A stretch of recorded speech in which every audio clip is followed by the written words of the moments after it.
మనలో ఎవరికైనా uric acid ఎక్కువగా ఉన్నా లేకపోతే గౌట్ అనే కంప్లైంట్ ఉన్నా సహజంగా ఫస్ట్ చేసేది ఏంటంటే ప్రోటీన్ ఎక్కువ ఉన్న ఆహారాన్ని దూరం పెట్టేస్తుంటాం. ఎందుకనంటే మనకు తెలిసిన మనకున్న అవగాహన ఏంటి, ప్రోటీన్ శాతం ఎక్కువగా తింటే యూరిక్ యాసిడ్ పెరిగిపోతుంది. యాక్చువల్గా చెప్పాలంటే ప్రోటీన్కి యూరిక్ యాసిడ్కి ఎటువంటి సంబంధం లేదండి.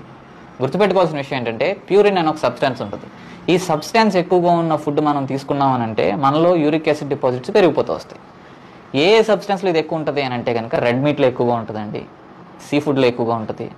ఈ రిఫైన్డ్ కూల్ డ్రింక్స్, షుగర్ ఈ సబ్స్టెన్సెస్ అన్నింటిలోని కూడా ప్యూరిన్ ఎక్కువగా ఉంటుందండి. కార్న్ స్టార్చ్ కానీ లేకపోతే ఈ సాస్లు అన్నింటిలోని కూడా ప్యూరిన్స్ చాలా ఎక్కువగా ఉంటుంటాయి. ఆర్గాన్ మీట్ అని అంటాం, అంటే లివర్ తినడం కానీ లేదంటే బోటి కూర లాంటివి తీసుకోవడం కానీ, పప్పు దినుసులు అన్నింటిలోని కూడా ప్యూరిన్స్ ఎక్కువగానే ఉంటాయండి.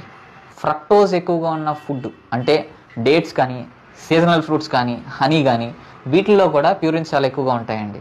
బియర్ కానీ ఆర్ ఏ ఆల్కహాల్ అయినా సరే రెగ్యులర్గా తీసుకుంటున్నా మీ బాడీలో ప్యూరిన్స్ చాలా విపరీతంగా పెరుగుతాయండి. సో మీలో ఎవరికైనా యూరిక్ యాసిడ్ ఉంటే ఈ ఫుడ్ని అవాయిడ్ చేయాలి. కానీ నార్మల్గా తినే ప్రోటీన్ అంటే చికెన్ మానేయక్కర్లేదు, ఎగ్స్ మానేయక్కర్లేదు, తర్వాత పాలకు సంబంధించిన వస్తువులు ప్రోటీన్ ఉన్నా కూడా యూరిక్ యాసిడ్ ఉందని మానేయాల్సిన అవసరం లేదండి. ఎందుకనంటే చాలామంది నాకు తెలిసిన గౌట్ పేషెంట్స్లో ప్రోటీన్ డెఫిషియన్సీస్ ఉంటాయి.